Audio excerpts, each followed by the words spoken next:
greatest change to the planet's environment many of us will ever see.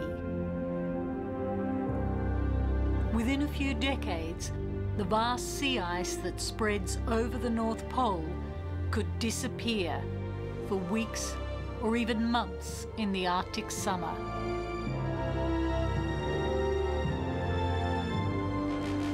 The last time this happened, scientists tell us, was long before humans set foot on the Earth.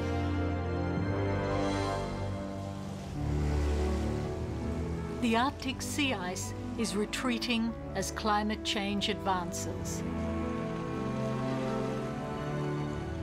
The change being felt in this fragile world is caused, in part, by us. And it's happening so fast, it's defying scientific models. What you have to remember is that even 3 or 4 years ago, the scientific community was saying, this is an emergency, this is something serious. We could have an ice-free Arctic by the year 2070, by the year 2080. In the last few years, those predictions have come way, way in towards the present. And now we're saying maybe 2030, maybe 2020. There's a group that makes a very strong case that in 2012 or 13, we'll have an ice-free Arctic, as soon as that. Well, we're looking here at a satellite animation of September sea ice extent extending from 1979 through the year 2006. This red line that you see, that's showing where ice ought to extend to on a typical year. The September of 2007, it was the least sea ice we'd ever seen in the satellite record. Everything we look at tells us that what we saw in September 2007 is unprecedented. It may well be the least sea ice we've seen in thousands of years. So if we look at it, in September of 1980, the size of the Arctic sea ice cover was pretty much the same size as Australia, give or take a little bit. Now, if we move forward in time to September of 2007, that's how much of Australia would have melted to be the same equivalent amount of sea ice melting. But just as the shrinking of the great Arctic sea ice is alarming scientists, it's triggering a new Arctic race for oil and gas that will produce more greenhouse gases.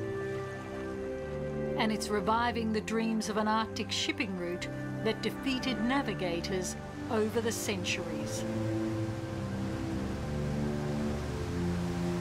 If you want to see climate change happening before your eyes, scientists will tell you, go to the ends of the Earth. And that's why we're here in the Arctic Circle. We're about to enter the fabled Northwest Passage. This is where so many early explorers lost their lives, trapped in the sea ice when they were searching for a shipping route across the top of the world. Last year, at the end of summer, the Northwest Passage was virtually ice-free for the first time in recorded history. To many, that was an unbelievable event. Tonight, Four Corners goes to the Arctic to investigate whether the great sea ice melt will be a tipping point for rapid climate change.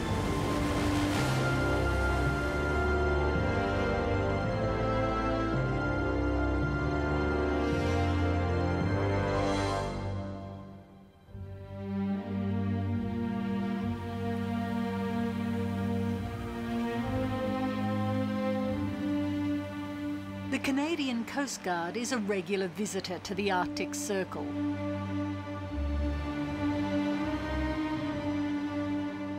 In July, they agreed to let us join them on the Louis St Laurent, the largest icebreaker in the fleet. Runners right to starboard.